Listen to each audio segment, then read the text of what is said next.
Ya, Assalamualaikum warahmatullahi wabarakatuh. Teman-teman yang mengikuti mata kuliah Manajemen Komunikasi, sekarang saya akan menjelaskan manajemen komunikasi di masa krisis yang difokuskan pada memaksimalkan peran humas yang kedua.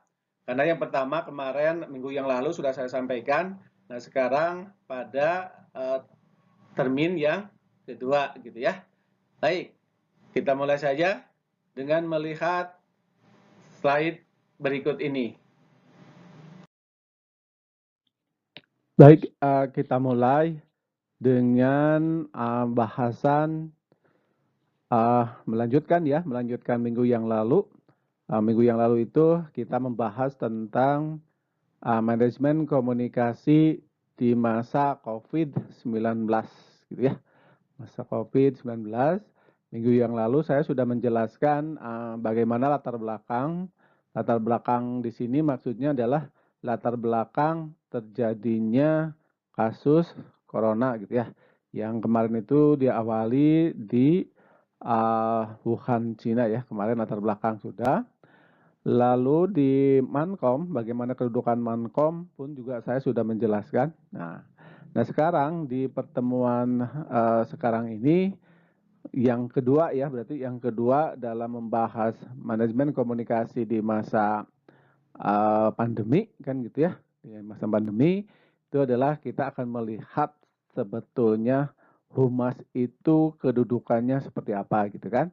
Nah, karena seperti yang saya sampaikan sebelumnya, bahwa humas itu adalah satu-satunya lembaga yang memang berkaitan langsung atau bertugas memanage memanage komunikasi, mengatur komunikasi kan begitu ya.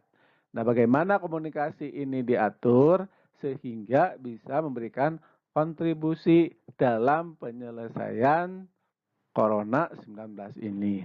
Gitu ya. Baik, kita lanjut ke slide berikutnya. Baik, kita mulai dengan peran humas. Nih, peran humas itu seperti kita lihat di slide bahwa salah satu dari peran humas itu adalah ini, mengelola alur komunikasi. Dari siapa? Dari manajemen, ya maksudnya dari kita kepada publik internal dan publik eksternal. Gitu ya.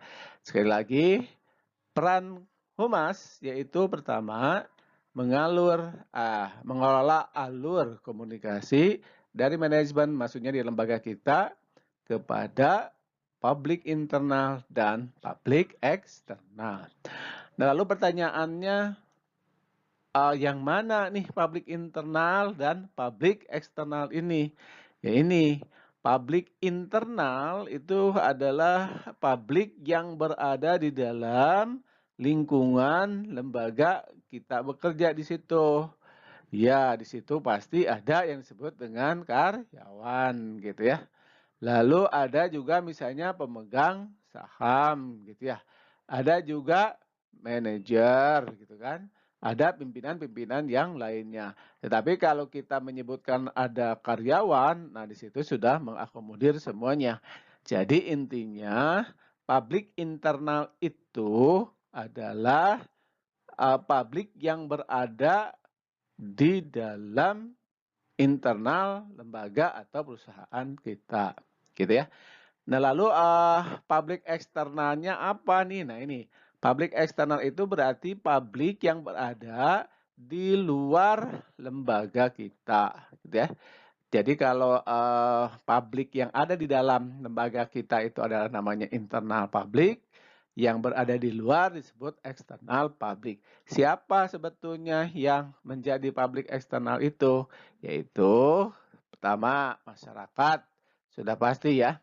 Nah, pengelolaan alur komunikasi oleh humas itu nanti disampaikan kepada publik eksternal, yaitu diantaranya ada masyarakat, gitu kan. Kemudian ada komunitas. Nah, ini pun juga di luar eksternal ya, eksternal lembaga kita.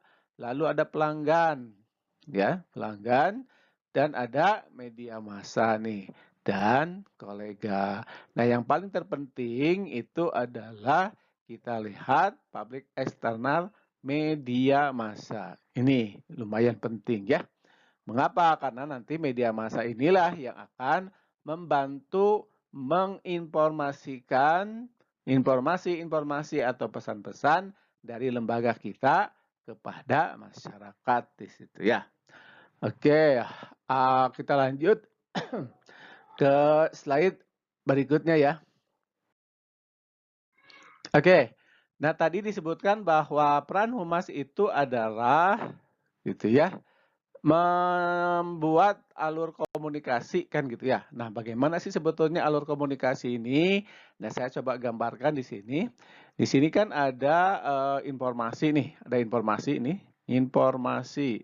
Nah, informasi ini kan misalnya tentang COVID, agar masyarakat tahu, agar masyarakat berhati-hati dan preventif segala macamnya, berarti segala macam informasi yang berkaitan dengan COVID-19 ini yang memang sangat dibutuhkan oleh masyarakat, maka di situ kan harus ada dipublikasi kan ya, publikasi di sini.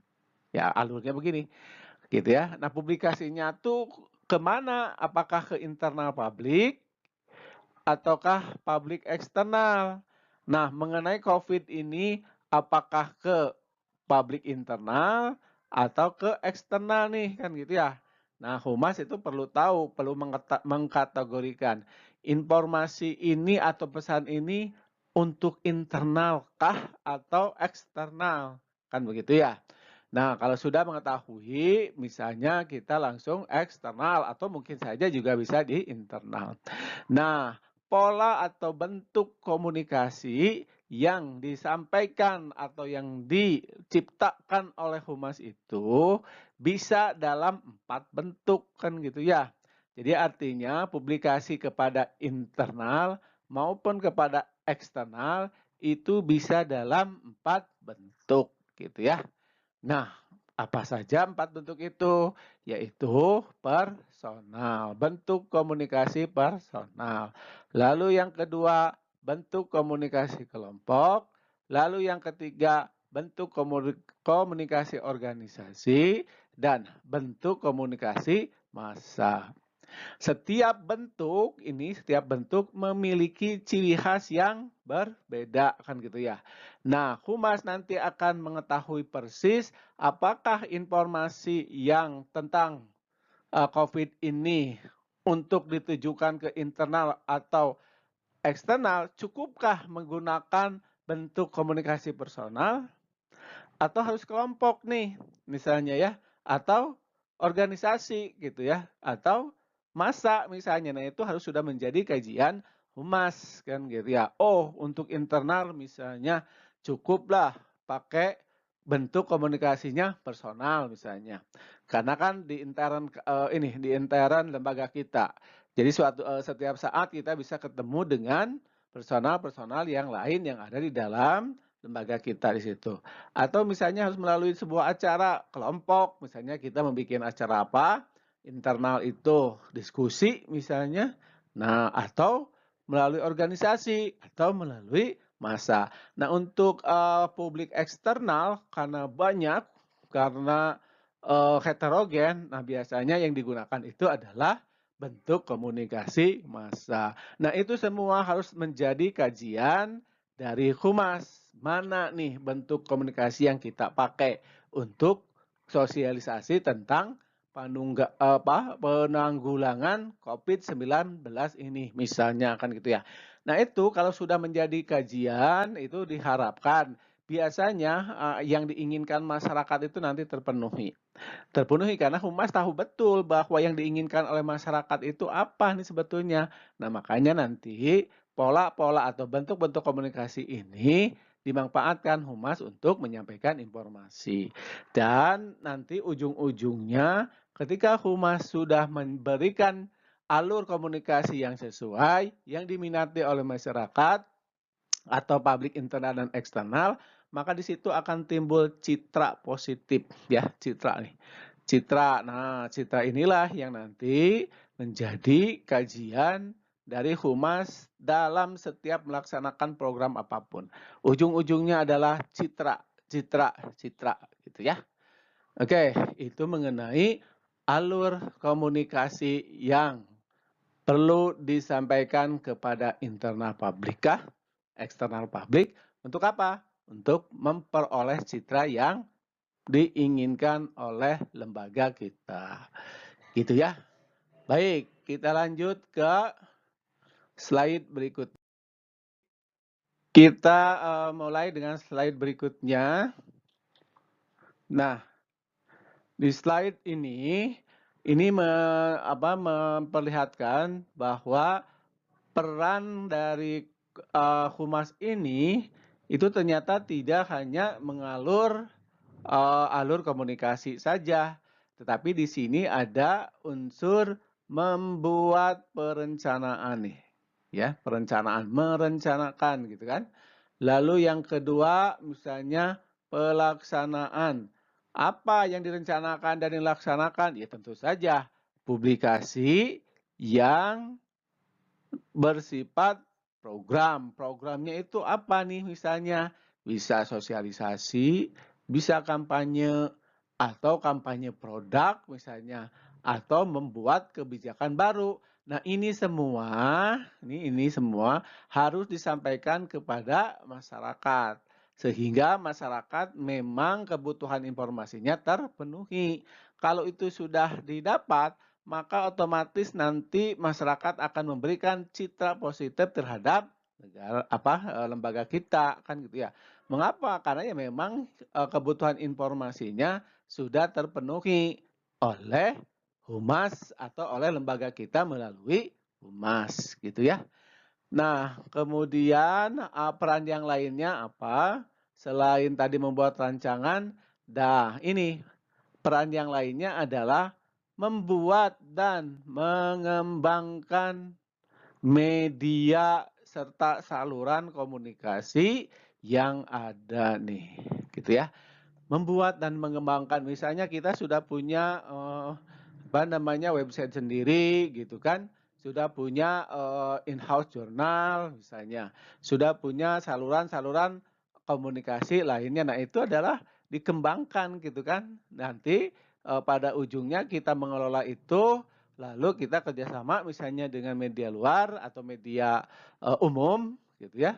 Nah, itulah yang nanti akan bisa membantu kita semakin mempermudah mempublikasikan tentang sesuatu, termasuk tentang COVID-19 ini, gitu ya. Jadi tugas humas itu tadi ya 3 ya, minimal ada 3 tadi peran humas itu ada yang saya sampaikan tadi ada 3. Yang pertama itu adalah mengatur alur komunikasi, yang kedua membuat perencanaan serta pelaksanaannya, dan yang ketiga mengembangkan media yang kita miliki di situ ya. Oke. Baik, kita lanjutkan dengan pengembangan saluran komunikasi yang kita miliki kan gitu ya. Tadi di nomor 3 peran humas itu adalah pengembangan saluran komunikasi kan begitu ya. Nah, pengembangan itu dengan cara seperti apa nih pengembangannya? Yaitu tentu saja itu adalah dengan cara awalnya pasti perencanaan nih, ada perencanaan kan gitu ya. Nah, pengembangan saluran komunikasi yang kita miliki ini kita rencanakan untuk apa nih? Ya tentu saja misalnya kalau ini berkaitannya dengan keadaan krisis seperti yang diakibatkan oleh corona ini, berarti kita perencanaannya diarahkan ke sana kan gitu ya. Ingat sekali lagi ini adalah perencanaan yang berhubungan dengan penyampaian komunikasi kepada internal publik dan kepada eksternal publik. Nah, nanti dari setelah perencanaan itu baru kita tahap kedua yaitu pengorganisasian. Nah, ya pengorganisasian ini nanti termasuk kita menentukan ini pesannya mau disampaikan melalui apa nih? Apakah cukup komunikasi personal saja, kelompok misalnya ya, organisasi atau massa nih. Nah, itu kita organisasikan dulu. Termasuk nanti orang-orangnya di sini. Orang-orang yang akan bertanggung jawab terhadap setiap proses penyampaian informasi, gitu ya. Informasi. Nah, kalau perencanaannya sudah matang, kemudian perorganisasiannya pun juga sudah dilaksanakan, ya berarti tinggal pelaksanaan, kan gitu ya, pelaksanaan. Nah, dari pelaksanaan itu tentu saja dikontrol gitu kan. Nah, dikontrol, nanti dikontrol. Nah, dari dikontrol ini apakah sudah sesuai atau tidak nih misalnya, ada kekurangan atau tidak nih kan gitu, itu tetap pasti timbang-timbang di situ. Nah, pada akhirnya itu adalah dipublikasikan. Publikasikannya ke siapa? Tadi internal publik dan eksternal publik. Ujung-ujungnya apa? Untuk membuat citra positif gitu ya, citra positif nih. Citra positif dari masyarakat terhadap lembaga kita bekerja. Yang lembaga di mana kita bekerja itu adalah kita sebagai humasnya di situ, gitu ya. Oke, itu mengenai pengembangan saluran komunikasi. Baik, kita lanjut ke slide berikutnya. Oke, kita mulai lagi dengan kalau tadi kita sudah berbicara tentang peranan humas, gitu ya. Tadi ada apa namanya mengatur alur komunikasi kan gitu ya. Di antaranya itu, nah sekarang kita lihat apa sih sebetulnya tanggung jawab humas ini kan gitu ya. Atau apa nih tanggung jawab public relation ini kan gitu. Nah itu tentu saja tanggung jawab yang diemban oleh humas itu tentu saja berkaitan dengan masalah pengelolaan informasi atau pengelolaan pesan kan gitu ya. Makanya di dalam tanggung jawab humas itu adalah nomor satunya adalah ikut merancang strategi komunikasi nih. Ya kan, ikut merancang. Sebetulnya itu adalah memang tugas humas, tetapi walau bagaimanapun juga kan humas mempunyai atasan. Atasan nanti yang akan menentukan itu. Nah, merancang strategi gitu ya. Yang kedua apa? Yaitu mengelola informasi. Nah, tadi alurnya sudah saya sampaikan. Bagaimana alurnya itu pemilihan bentuk komunikasinya seperti apapun juga tadi sudah disampaikan ya. Lalu yang ketiga adalah menanggapi permintaan informasi. Nah, kalau misalnya kita menjadi humas pemerintahan yang langsung berkaitan dengan masalah COVID, itu sudah pasti akan banyak permintaan-permintaan informasi mengenai apa namanya COVID-19 ini. Entah itu secara pribadi, entah itu secara organisasi atau kelompok, bahkan sebagai profesional kayak wartawan misalnya itu pasti akan apa namanya akan bertanya terus tentang COVID-19 ini, gitu ya. Nah, tanggung jawab yang lainnya menyiapkan materi publikasi. Ya, tanggung jawab humas adalah mengelola dan menyiapkan materi publikasi yang akan diberikan kepada siapa? Di antaranya adalah kepada wartawan misalnya ya. Di antaranya kepada wartawan. Dan tanggung jawab berikutnya adalah humas ikut memediasi. Ya, karena kan humas tidak semuanya paham mengenai sesuatu kan gitu ya. Jika misalnya kita humas Departemen Kesehatan misalnya, lalu ada pihak yang ingin komplain terhadap lembaga kita. Nah, humas kan tidak tahu misalnya atau kurang paham betul, maka di sini humas mencoba memediasi antara yang bersangkutan dengan pimpinan kita di sini, ya. Nah, itu ikut memediasi gitu ya. Kemudian tanggung jawab yang lain pun juga humas itu adalah mewakili perusahaan khususnya atau dalam bidang publik eksternal kan gitu ya. Ketika diwawancara oleh wartawan, humas memberikan jawaban sesuatu, lalu sesuatu itu dipublikasikan oleh media, maka disitulah humas sudah berperan sebagai wakil perusahaan dalam menyampaikan informasi COVID misalnya. Gitu ya. Kemudian tujuan tanggung jawab yang lain yaitu memelihara hubungan baik kan gitu ya. Humas itu fleksibel orangnya gitu ya, lembaganya, termasuk orang-orangnya. Tidak ada humas yang judes misalnya, tidak ada humas yang apa namanya ini apa menjaga jarak misalnya dengan orang lain, atau humas merasa tinggi daripada orang lain misalnya sehingga tidak mempunyai teman. Nah, itu humas tidak seperti itu. Karena humas itu adalah dituntut untuk selalu menunjukkan keterbukaan. Nah, makanya di situ perlunya memelihara hubungan baik dengan sesama atau satu profesi atau dengan publik internal internal dan eksternal, dan termasuk dengan wartawan. Gitu ya, memelihara hubungan baiknya itu adalah salah satunya yang paling penting itu adalah dengan wartawan. Mengapa? Karena wartawan setiap saat nanti akan meminta informasi tentang COVID itu, lalu kita jalin hubungan dengan wartawan itu, nah nanti akan tercipta hubungan yang mutualisme antara humas dengan wartawan. Gitu ya.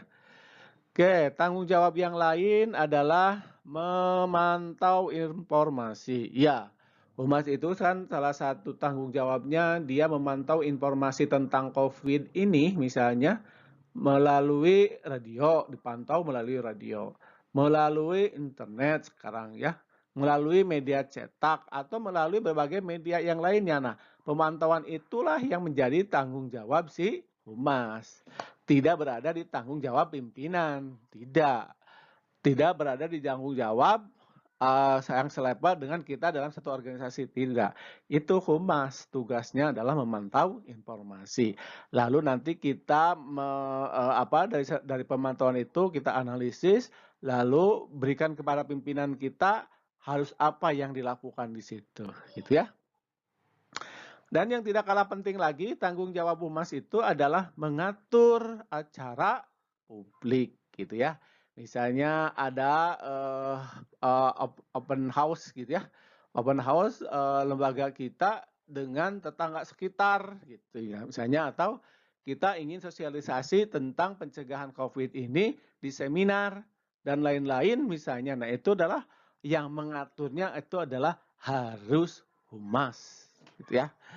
Iya kan, itu tanggung jawabnya. Nah, dari mulai ikut merencanakan, kemudian mengelola, menanggapi, menyiapkan materi, ikut memediasi, mewakili perusahaan, memelihara hubungan baik, memantau informasi, dan mengatur acara untuk publik. Gitu ya. Baik, kita lanjut ke slide berikutnya ya. Baik, kita mulai lagi dengan kegiatan dan ini apa namanya dan karya humas. Kalau kegiatan itu adalah segala aktivitas yang dilakukan oleh humas. Kalau karya humas itu adalah segala karya atau produk yang dihasilkan oleh humas, gitu kan ya. Kegiatannya apa aja nih humas? Yaitu yang pertama misalnya konferensi pers, gitu kan. Nah, apa itu konferensi pers? Konferensi pers itu adalah acara atau aktivitas humas dengan cara mengundang wartawan, entah itu nanti datangnya di kantor atau di rumah makan atau di suatu tempat kan gitu ya. Untuk apa gunanya? Untuk menyampaikan informasi yang harus diketahui oleh masyarakat. Sengaja mereka undang, wartawan itu diundang. Lalu nanti humas menjadi pembawa acara, pimpinan yang tertinggi bisanya menyampaikan informasi atau bahkan oleh humas sendiri menyampaikan informasinya. Tetapi di situ sudah ada wartawan duduk gitu ya mendengarkan nanti apa yang ingin disampaikan gitu kan oleh lembaga kita. Nah, yang kedua press tour nih. Press tour itu adalah kegiatan humas yang membawa para wartawan ke suatu tempat atau ke wilayah tertentu untuk menyampaikan sebuah informasi yang berkaitan dengan wilayah tertentu di situ. Jadi di sini ada unsur rekreasinya nih, wartawan sengaja diajak ke sana, lalu nanti diberikan informasi untuk dipublikasikan misalnya. Gitu ya. Nah, itu adalah press tour. Nah, kalau press gathering nih, press gathering. Press gathering itu adalah semacam ini apa namanya? Kumpul-kumpul kongkow-kongkow gitu. Mengundang para wartawan datang ke kantor untuk sekedar refreshing misalnya, mengundang juga bisa juga keluarga wartawan datang ke situ, makan-makan, disiapkan makanan. Nah, kalau misalnya memang ada informasi yang disampaikan, bisa disampaikan di situ. Tetapi kalau press gathering ini adalah ujung-ujungnya adalah untuk membuat atau menciptakan hubungan baik dengan media atau dengan wartawan, gitu ya. Dan yang keempat itu adalah press event. Nah, itu adalah membuat kegiatan-kegiatan yang berkaitan dengan media. Misalnya contoh, Humas menyelenggarakan penulisan artikel tentang COVID-19 misalnya. Kerjasama dengan Surat Kabar Pikiran Rakyat. Nah, kan itu kan bikin event tuh, event kejuaraan misalnya, atau lomba volleyball misalnya, dengan press cup misalnya, atau apa nanti di situ Humas yang membiayai misalnya sebagai sponsor di situ ya. Nah, itu beda-bedanya. Konferensi pers tadi sudah saya sampaikan, lalu press tour juga sudah saya sampaikan, lalu press gathering juga sudah saya sampaikan, dan press event. Nah, inilah 4 hal ini yang merupakan kegiatan atau aktivitas yang dilakukan oleh Humas gitu ya. Nah, apa nih sekarang karyanya atau produk yang dihasilkan oleh Humas itu apa nih kan gitu ya. Nah, ini adalah publisitas, gitu kan? Publisitas itu adalah menyampaikan sesuatu gitu ya, yang langsung disampaikan kepada wartawan, entah itu melalui wawancara kan gitu ya, publisitas gitu kan, atau kita melalui press release. Nah, ini yang kedua nih produknya. Kalau press release sudah kelihatan produknya itu ada kertas gitu ya yang disampaikan nanti kepada wartawan. Isinya apa? Sama informasi yang kita ingin sampaikan ke masyarakat. Nah, kalau pariwara ini juga sama, hampir sama dengan press release dan apa namanya publisitas yang ingin disampaikan kepada masyarakat, tetapi kalau ini berbayar ya, kayak iklan gitu ya, iklan tapi ditulis dalam bentuk tulisan atau dalam bentuk laporan. Nah, kalau iklan spot itu mah jelas sudah pasti itu berbayar dalam bentuk gambar atau foto misalnya. Bisa kita lihat di media cetak Surat Kabar ada misalnya rumah gitu ya, jual rumah atau jual mobil. Nah, ada dipampangkan di situ apa namanya mobil dan rumahnya di situ. Nah, ini surat pembaca. Nah, surat pembaca ini juga sama produk Humas. Kalau ada yang ingin kita sampaikan, tapi sifatnya cukup hanya dengan menyampaikan informasi dalam bentuk surat pembaca, maka Humas membuat surat pembaca itu disampaikan nanti kepada media, misalnya ya, di sini. Nah, ini juga karya Humas pun juga naskah pidato. Naskah pidatonya atasan kita, top manajemen tertinggi, nah itu biasanya dibuat oleh Humas. Newsletter pun juga sama, berita-berita tentang intern lembaga kita kehumasan atau lembaga yang kita bekerja di situ, nah itu dibikinlah di situ newsletternya, dibikinlah laporan-laporannya, atau in-house jurnal.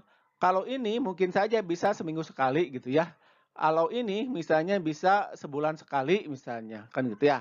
Cuma beda ini kayak majalah, kalau ini biasa laporan biasa dan laporan yang bentuk dalam ini kayak apa ya? Kayak surat kabar tetapi milik internnya Humas gitu ya atau lembaga itu. Nah, di sekarang ini adalah annual report di sini. Itu dulu juga sama kayak newsletter, cuma mungkin waktunya yang berbeda. Kalau ini mungkin bisa 3 kali sehari gitu ya. Karena ada report-report kegiatan di situ langsung dibikinkan annual report-nya gitu ya. Kemudian yang tidak kalah penting lagi produk Humas itu adalah profil company.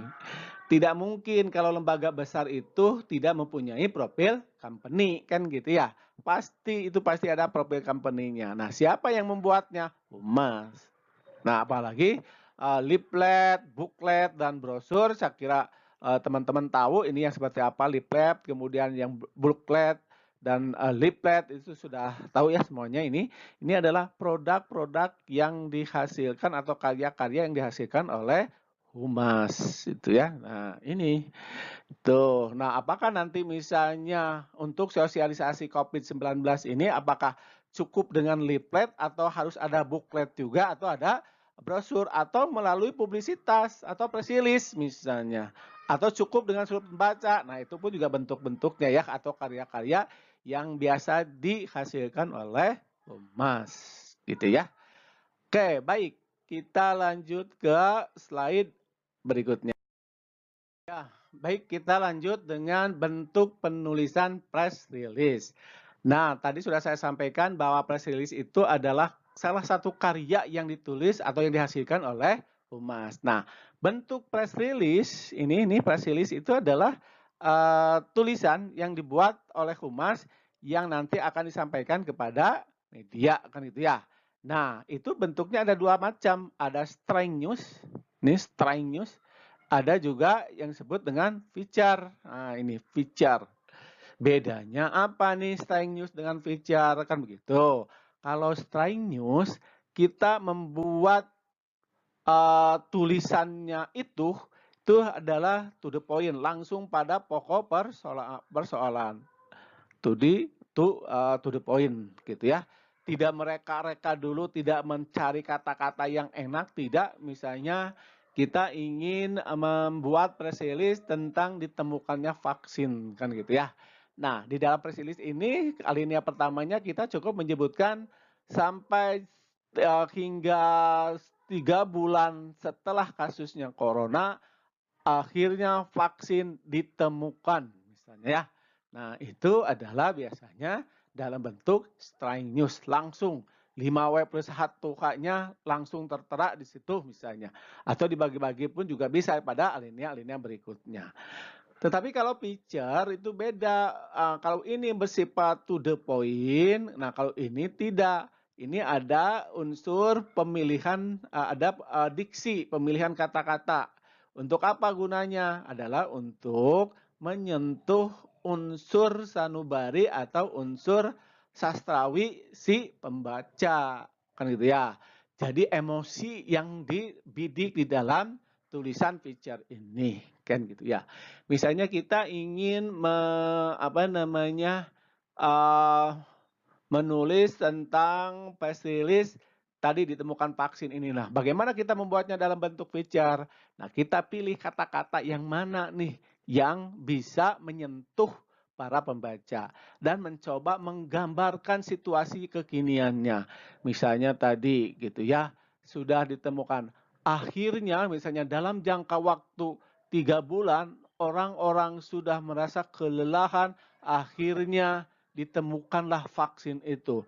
Vaksin itu ibarat berlian yang sangat ditunggu-tunggu oleh masyarakat. Nah, kayak gitu ininya kalimat-kalimat yang dipakai di dalam feature. Gitu ya. Baik, kita lanjut ke slide berikutnya nih. Teman-teman, itulah tadi materi mengenai peran Humas yang terkait dengan memaksimalkan peran Humas di masa krisis seperti saat ini. Mudah-mudahan apa yang saya sampaikan menjadikan informasi ini bertambah ilmunya, bertambah pengetahuannya, kan gitu ya. Mohon maaf jika ada kekurangan dan selamat bertemu lagi di suasana dan tempat yang berbeda. Terima kasih. Wassalamualaikum warahmatullahi wabarakatuh.